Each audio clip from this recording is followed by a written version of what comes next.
So, yung next message for you, Scorpio, message in a bottle. Ito guys, maaaring may mga mensahe sa inyo, ang inyong mga gabay, no?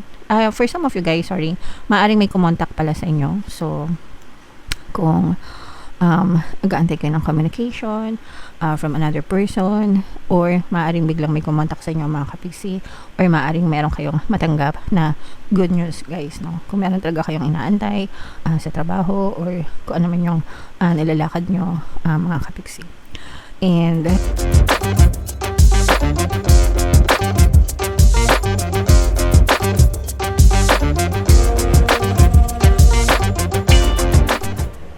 hello guys, hello Scorpio, welcome back to Pinay Pixie Tarot. Ang pamagat ng episode natin for tonight is messages from the universe para ngayong September to October para sa Scorpio, Sun, Moon, Rising sign and Venus. So unahin natin tong deck na to.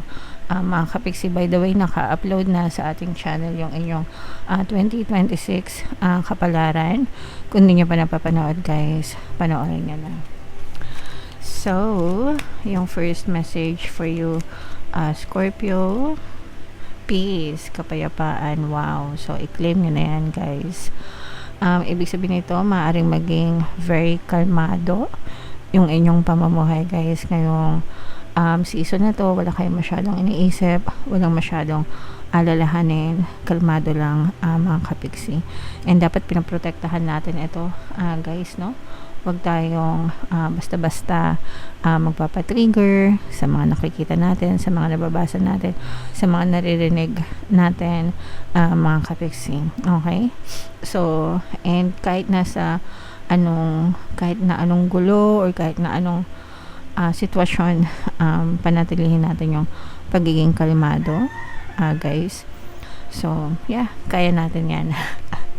Kaya natin maging kalmado mga kapiksi. Alright? So, yung next message, Scorpio, ito guys, ibig sabihin nito parang pwedeng nagtatalo yung isipan nyo guys, pwedeng nagkakaroon kayo ng conflict between two situations or two decisions sa buhay nyo guys. Pwedeng parang trap din kayo between past and present mga kapiksi. Pero ang nararamdaman ko dito is you're trying to move on from your past situation and just feel the present mga kapiksi, but meron talagang mga times na hirap kayo mag-move on, naiisip nyo pa yung nakaraan, alala nyo pa and that's fine guys, okay lang yun. Hindi naman, kapag sinabi naman natin mag-move on, hindi naman agad-agad na naka-move on tayo, 'di ba? May proseso 'yan, acceptance, forgiveness, pero unti-unti 'yan mababawasan 'yan, mga kapiksi. Okay? So, yeah. Just focus on the present as much as you can. Focus kayo sa sarili nyo hanggang sa unti-unting makalimutan nyo na yung inyong past, mga kapiksi. Alright, so yung next message guys, mending, ayan no, so swak na swak talaga to guys, no, kasi sabi ko nga yung iba sa inyo parang hindi pa kayo completely naka-move on from your past, no, bago kayo pumunta sa future, nasa healing stage pa kasi yung iba sa inyo mga kapiksi. So pwedeng broken hearted talaga kayo, depende sa sitwasyon nyo guys. Syempre iba-iba naman kayo ng sitwasyon, pwedeng sa pag-ibig, pwedeng sa trabaho, sa negosyo, or sa life in general. Pero kahit ano pa yung pinagdadaanan nyo mga kapiksi, just focus on yourself and focus on healing. Makakalimutan nyo rin yun, mga kapiksi. Just take one step at a time guys. And kung meron tayong guys, no, Ho'oponopono and self-love, subliminal dito sa ating channel. Maganda na pakinggan nyo kahit isang beses lang sa isang araw, especially yung Ho'oponopono guys. Sobrang ganda, sobrang nakaka-relax talaga, and nakakatulong talaga para mawala yung emotional pain nyo Madami na tayong success stories dun guys. So, pakinggan nyo mga kapiksi. Alright. So, yung next message natin for you. Eto guys, no, may mga unfinished business. Nakikita natin na magkakadugtong yung inyong mensahe. Maaring kaya hindi kayo maka-move on guys kasi wala kayong closure, no? Kaya medyo talagang nasasaktan kayo mga kapiksi. But kayo mismo guys, yung closure guys, especially pagdating sa relationship although hindi naman lahat relationship yung issues, pero kayo, wag nyong kumbaga wag nyong i-depend sa ibang tao yung closure. Kayo mismo guys, pwede kayong mag-close. If feeling nyo sobra na kayo nasasaktan, 'di ba? Bakit antayin nyo pa silang makipaghiwalay sa inyo? Pwedeng kayo naman yung makipaghiwalay, 'di ba? I mean, you should do the call. Di ba? Kung di na kayo masaya, kung palagi kayo sinasaktan, wag kayong matakot makipag-break mga kapiksi. Hindi yung sila lang nang sila yung makikipag-break, di ba? Parang tinitake for granted nyo yung sarili nyo mga kapiksi. So, close whatever na kailangan nyo i-close mga kapiksi. You have to put an end into your sufferings guys. Kumbaga, kayo yung tumapos ng suffering nyo. Kayo yung tumapos ng mga problema nyo. Kasi, kapag nakalambitan, guys, lalo lang kayong masasaktan, lalo lang kayong may hirapan, mga kapiksi. So, kailangan marunong kayong magdesisyon para sa ikabubuti nyo. Alright? Panindigan nyo, guys. Okay, wag tayo magpaka-martyr. So, yung next message for you, Scorpio, message in a battle. Ito guys, maaaring may mga mensahe sa inyo, ang inyong mga gabay, no? For some of you guys, sorry, maaaring may kumontak pala sa inyo. So, kung nag-aantay kayo ng communication from another person, or maaaring biglang may kumontak sa inyo mga kapiksi, or maaaring meron kayong matanggap na good news guys, no? Kung meron talaga kayong inaantay sa trabaho or kung ano man yung nilalakad nyo mga kapiksi. And for some of you naman guys, maaaring may mensahe sa inyo ang inyong mga anghel gabay. So you have to pay attention sa mga paligid nyo, sa mga nakikita nyo, sa mga naririnig nyo, even sa dreams, even sa tarot reading guys. Baka kaya kayo nanonood dito kasi may mensahe kailangan kayong marinig, okay? O kaya naman sa mga panaginip nyo mga kapiksi, sometimes may mga kahulugan yun.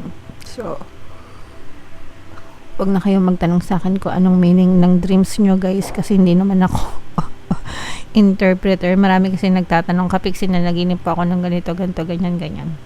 So, it's not my expertise kaya hindi ko kayo masasagot. But, if ever man na may papanaginipan kayo, i-search nyo na lang kung ano yung mga meanings ng dreams nyo, okay? Pasensya na kayo guys kung may naririnig kayong ingay kasi nagko-construction yung sa tabi namin dito sa kabila. Pinapagawa yung bahay nila. Alright, so yung next message, Scorpio, ito kalmado, ito talaga guys, no? So yung peace, kapayapaan. Ito guys, feeling ko dito rin kayo papunta kasi nga nagme-mend na kayo, nag-heal na yung iba sa inyo. So kung tuluyan lang kayong maghilom, yung mga sugat nyo, mga kapiksi, tuluyan na magiging kalmado yung inyong energy, yung inyong pangkalahatan na vibes mga kapiksi. So again, just focus on yourself, focus on healing, magiging ma-okay din kayo, Scorpio. Alright, so comment down below guys if naka-resonate kayo. Buno tayo ng isa pang card para sa additional na mensahe. Habang sinushuffle ko to guys, panoorin nyo muna yung video natin regarding sa ating paano mag-manifest ng abundance video course. Kapiksi, sawa ka na ba sa mga struggles at hirap sa buhay mo? Masipag ka ba at masikap sa buhay ngunit hindi ka pa rin umaasenso? Ilang beses ka na bang nag-attempt magnegosyo at mag-invest pero palagi ka pa rin nalulugi? Sa pagkakataon na ito ay maaaring may subconscious beliefs ka na nagiging balakid sa iyong pag-unlad at pagyaman. Introducing, paano mag-manifest ng abundance video course. Dito ay matututunan mong ma-overcome ang mga balakid mo para tuluyan ka ng umunlad, umasenso, sumagana, maging matagumpay, successful at maswerte sa iyong kabuhayan, pera, trabaho, negosyo, salapi at kaperahan ng bonggang-bongga. Dali, mag-send na ng email sa pinoypixie@gmail.com at simulan na ang iyong pagyaman ngayon. Alright, so sa lahat ng gusto mag-avail ng course guys, naka-flash sa screen nyo. Una, meron tayong paano mag-manifest ng abundance video course, paano mawala ang third party at magkaroon ng harmonious na relationship, paano pabalikin si ex, reverse breakup. Sa mga interesado guys, mag-send lang kayo ng email sa pinoypixie@gmail.com. Wrong timing yung ating okay. So, guys, ito yung additional message. By the way, sa mga naghahanap pala ng pampaswerte, Aventurin guys, tsaka si Trin yung most recommended ko. So, check out nyo na guys. So, career transition, ito yung pagbabago sa career, guys, no? Your life purpose is triggering a blessed career change. And sometimes talaga guys, no, may times na umaabot tayo sa ganitong punto na nag-iiba tayo ng trabaho or nag-iiba tayo ng career sa buhay natin, mga kapiksi. Kasi habang tumatanda tayo, habang nagkakaedad tayo, nag-iiba yung gusto natin, guys, and that's fine.